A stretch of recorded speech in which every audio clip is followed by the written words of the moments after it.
Welcome to Crossroads Magazine. I'm Father John Gatzak. And I'm Stephanie Valikis. Coming up on our show, parents mobilized to save their children's school. And also on our show this week, we're going to take a look at a natural way to plan for a family. And we've got a story for seniors in honor of Older Americans Month. Also, wheels will be spinning for cures for cancer. Now, when it comes to Catholic schools, we often talk about the role of teachers or the talents and the intelligence of the students. But parents have just as important a role to play. Crossroads reporter Kim Sanders shows us how parents at one Catholic elementary school are working to transform their children's school and keep it alive.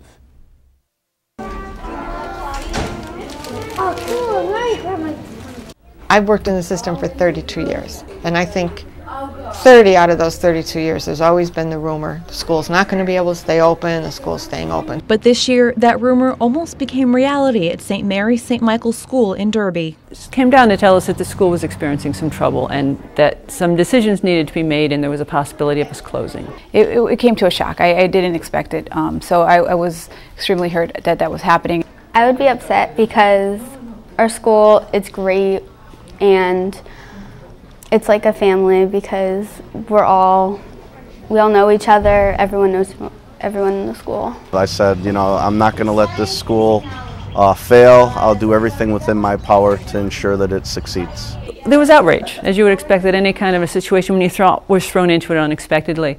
And we said, okay, well, we don't want this to happen. This school's been around here for 125 years. We love our school. Our kids are getting a phenomenal education. And we don't want it to happen, so what could we do? The answer came in the form of a parent task force.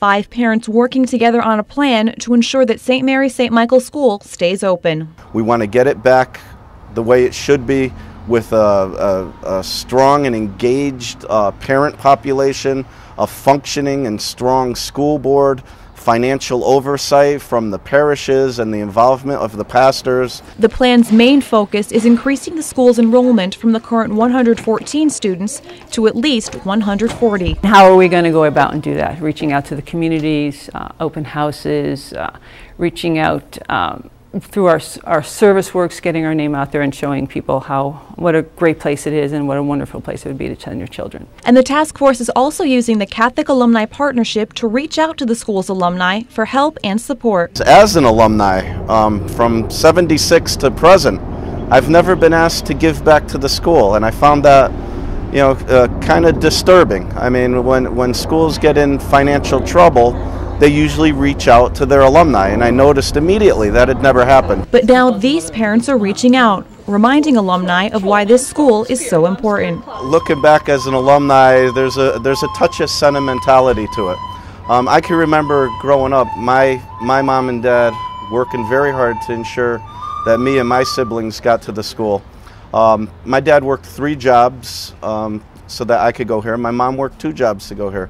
And that's not an unusual story. While the task force's main goal is to help keep these halls filled with students for years to come, they're also working to get more parents involved in the school.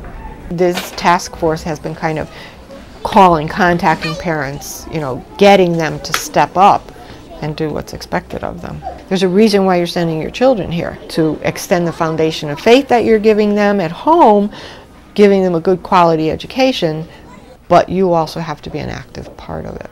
And the children themselves appreciate the education they're getting at St. Mary St. Michael's School. A large part of the earth was knocked off. Teachers are really great. They really know how to connect with us and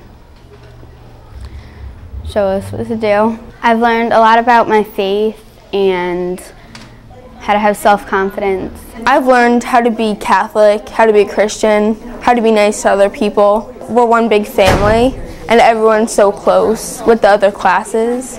Even alumni like Grace Torres remember how this school shaped their lives. My teachers were always supportive. They helped me to shape me to where I am today. And now Grace and other parents like her are working to make sure that same education is available for their children and their children's children. My biggest hope is that we'll become one of the best grammar schools in the state of Connecticut, Catholic grammar schools in the state of Connecticut, because I know that we have the potential. We're already showing it academically, and that we have the potential to be the best out there and to sustain for another 125 years.